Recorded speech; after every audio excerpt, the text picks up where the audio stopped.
What are we going to talk about today? Well, I had a request to make a video about my faith, and so I'll start off from the start of it. When years ago, when I was young, I did a lot of running around nightclubs and bars. I liked to dance, and I did a lot of running around. Got in the army, yeah, ran around again. But enough of that. uh, I remember I was sitting in my room and Dad walked through the hallway. And all of a sudden I thought, I'm not happy. And I've been running around doing this and that and the other, thinking of myself all the time. I'm going to change. And maybe it was the Holy Spirit working. I don't know. So I decided to go out of my way to help people, see how that would work, you know. And so I started doing that. I remember me and Dad was out in the front of the house, and there comes a man carrying a battery down the street. And I asked him, where are you going today? He said, oh, I'm going to the station over. And well, that station was pretty far over on Eastern Parkway. And I said, well, come on, I'll take you over.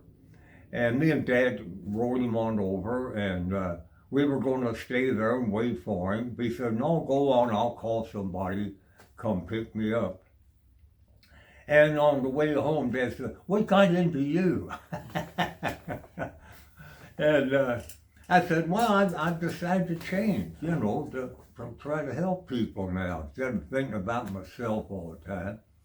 Well, from there, it got into reading the Bible. Once I got into the Bible, I knew this was the truth, and I had to follow it. And of course, I devoured the Bible. I just was reading it all the time, you know. Old Testament, mostly New Testament, but I got around to the Old Testament. And so let me see. From there, me and Mom started going to adoration down at St. Martin's. And we started going to Mass every morning too up at St. Stephen's up there. And we started going to St. Martin's. They had adoration down there. And later on, they transferred it up to St. Anthony's Chapel. And we were going up there at the Sunday night service. And we started going up there at adoration once a week. And then, of course, Dad was in the hospital at that time. And he passed away. And we kept going to that service on Sunday night. While he was in there, we would go down to the chapel on Sunday night, and there was a service down there. And we got to meet different ones down there that eventually were members of the Eucharistic Adoration Society. And so we went down there. Then like I say, we went to St. Martin's, and let's see, from there, well, of course, after a while, Mom couldn't go anymore, and so I just went by myself. She could, but it was kind of hard on her, and so I went, and I got into it more. I started exposing. Oh, at first, I started taking care of the Saturday hours. And we had adoration every night, about 3 or 4 hours, something like that. And I took care of the Saturday hours. Then George Gardner got me into, he's dead now, bless his soul. He got me into exposing and reposing and that. And I did that quite a few years. In fact, I'm still doing it. I've been doing this for years, meditating on his wounds. And before I start my morning prayers out, or night prayers, I pray during the day, but I don't do this in the daytime. During the day, I always I get the Blessed Sacrament on the television, on YouTube, and I hold the cross up, and I say, thanks for loving us so much to go through all this, and for your love and salvation. And convict Christians to meditate on your precious wounds, so because I know that would please you and give you solace, and in turn help heal your precious wounds. And then I meditate on his wounds, and then I say my prayers. And I want to, another thing that I do at night, I start doing this, I guess about 6 months ago. Around 8 o'clock, I say the rosary, then I go out, make some coffee, then I come back in, and I get Catholic songs on there. And I sing Catholic songs out loud, yeah. And a lot of times when I'm feeling kind of dragging one thing or the other, really makes me feel better, you know. I kind of look forward to it because I know it's going to pep me up, you know. And I do that every night. I really enjoy that. Then after that, I go out and get my coffee and that and cookies and stuff. And but I put that in there. And but I want to recommend some books here. This here, Imitation of Christ. I guess most people, Catholics, know about that. That's really a good book. Thomas Kempis wrote that back 14th century, I think. And this Way of Divine Love book, this is really a good book. Let me tell you how I got this book. Maybe not this in particular, but the same book.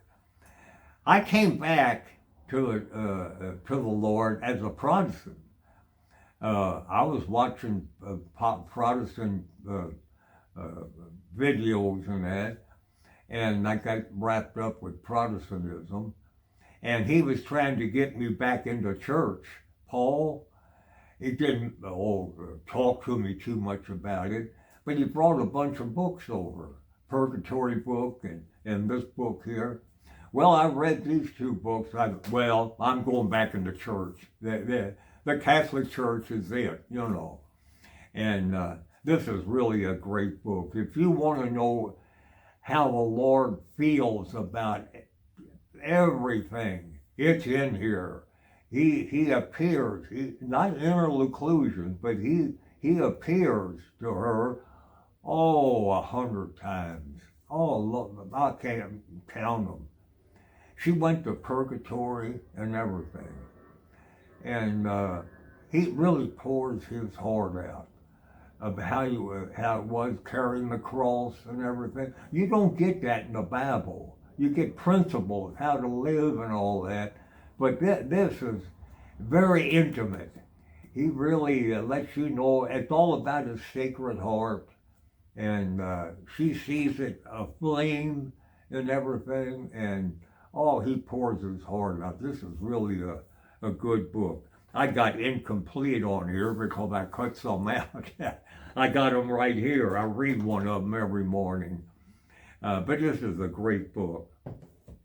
And then this, look at this, The Vax World. This is another good one. The Lord speaks to the heart. Yeah, Lord speaks to the heart. And this is the same thing. This is a little deeper. These have some big words in it you might not understand. What he's doing, he's letting the priest explain what he's saying the way he wants to explain it. He must be well educated because he uses a lot of big words in there. But you can understand it, you know. And but this is good too. he lets you know how he feels about the human race, about everything. It's very deep, and it's different than this, but it's basically the same thing. He pours out his heart, how he feels about the people and everything. It's really a good book. And what I want to do is read one page here, just to give you a sample of this one page here. I got everything marked and everything. I'll go ahead and read this here. Let's see. Those who think of me with ever so little love are not very numerous. For so many men I am the unknown and even the unknowable. For some I never existed, and yet I do not even pose a problem for others. I am he who they fear and respect out of fear. I'm not a strict teacher, nor am I a redresser of wrongs, nor am I one who demands a meticulous account of errors and faults. I know better than you the attenuating circumstances which lessens the actual culpability of many men. I regard each one more by what is good in him than what is imperfect. I detect in each one what there is of a pronounced inclination towards good, and hence unconsciously towards me. I am mercy, the father of the prodigal son, ever ready to forgive. The categories of moral theology are not my norm, especially when applied geometrically. I am a God of goodwill who opens his arms and his heart to men of goodwill, so as to purify, enlighten, and inflame by taking them up in my heart to my Father, who is also theirs. I am a God of friendliness who desires everyone's happiness, peace, salvation, and who waits for the moment when my message of love may be favorably be welcomed. And that gives you some idea. He lets you know how he feels about things, you know. And this Way of Divine Love book, I read one of these pages every day. I'll just read one or two. He says, speak to me, he said, for I am near you. You are not alone, for I see you when you do not see me. I follow you, I hear you, speak to me. Smile at me, for I am your spouse, your inseparable companion. And I got wrote down here, affections of my loved ones help heal my wounds. And I really take that to heart. I'm always trying to show him affection, you know. The meditating on the cross and everything like that. I'm always trying to show him affection. And see here.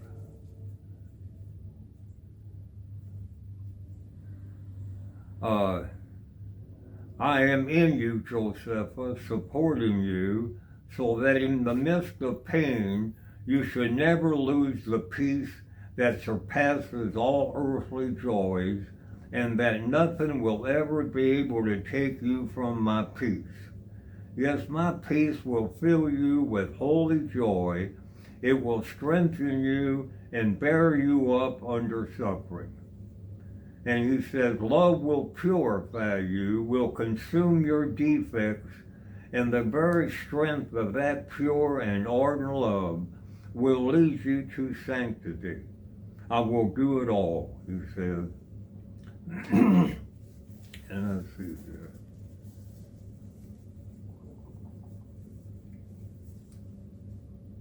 I know you're here.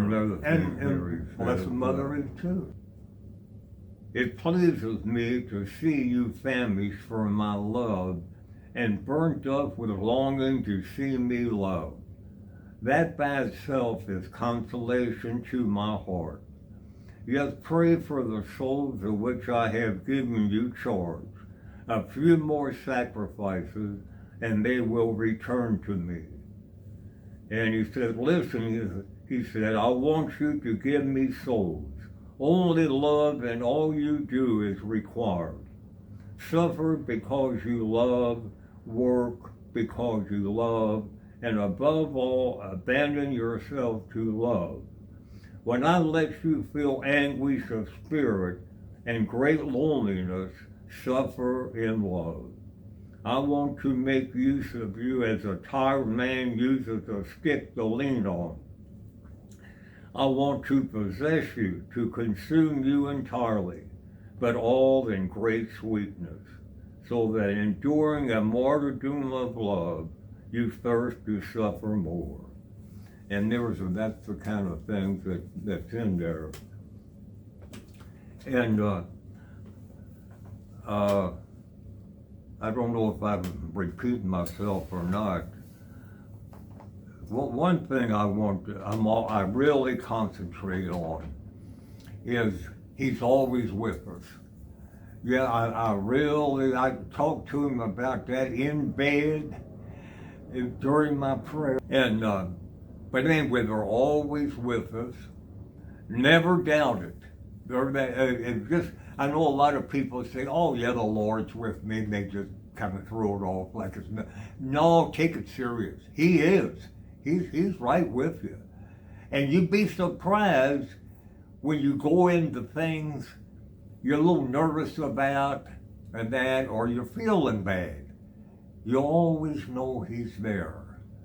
Even if you were out in the woods lost somewhere and half starving, he's there.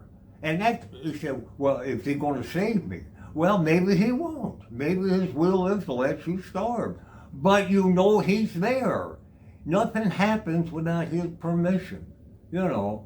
But if he's not there, you've got to take it all on yourself. There's no consolation coming in. There's no strength. If you're secular and you're out starving in the woods, it's all you. You've got to take it all on yourself. When he's there, it's consolation. It's going to help you go through it. You know, well, you might die, but you'll die in peace. You know what I mean? That's what's so great about the Lord. When you know he's always with you, that consolation is always there, you know. But if you're secular, you've got to take it on your own. You know, you've got to use your own strength. And I'm weak. I don't have much strength. So I cling on to him all the time, you know. And I couldn't live without him. Oh, my whole day is wrapped around the Lord.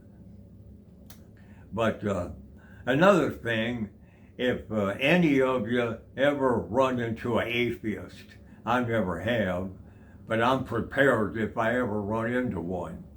Here's a couple things you could throw up to him. There is two of everything. I mean, up and down, male, female, male and female, light and dark. You can go on. Everything has to be twos, you know.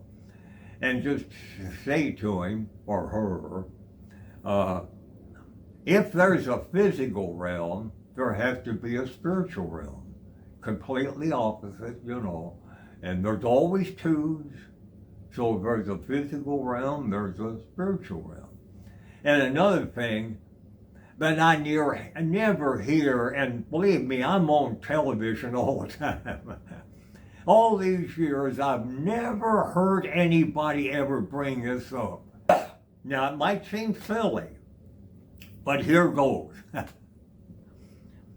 You run into an atheist, you tell him, how is it when the earth was formed? It formed everything we needed. Everything. Food, chemicals for medicine, name anything. Iron ore, steel, natural gas, all kinds of chemicals. And we build buildings, cell phones, everything. It's all here. We just got to know how to put it together. And now, we know the earth didn't have a brain, but somebody programmed that to form and all that stuff. Now, outside of the earth, there's gravity. Who told the earth to have gravity? To hold us down, The earth didn't know we were going to live on its surface, but all this was formed because it was programmed. We got air to breathe, air pressure. We got a belt up there protecting us from radiation of the sun. Well, how did the earth know we was going to need all that? Now, common sense will tell you somebody had to program that to work, to form all that stuff. Because the earth don't have a brain, and it didn't know we were going to live on the surface. But we got all kind of food, everything. So, if that don't convince somebody, how can he get away from that? There has to be some being programming all that, setting it up. It just, for heaven's sakes, it could happen like that by accident. That's like a tornado going over a junkyard, and after it passes, you got a big airplane sitting there. That's how ridiculous it is. It has to be programmed.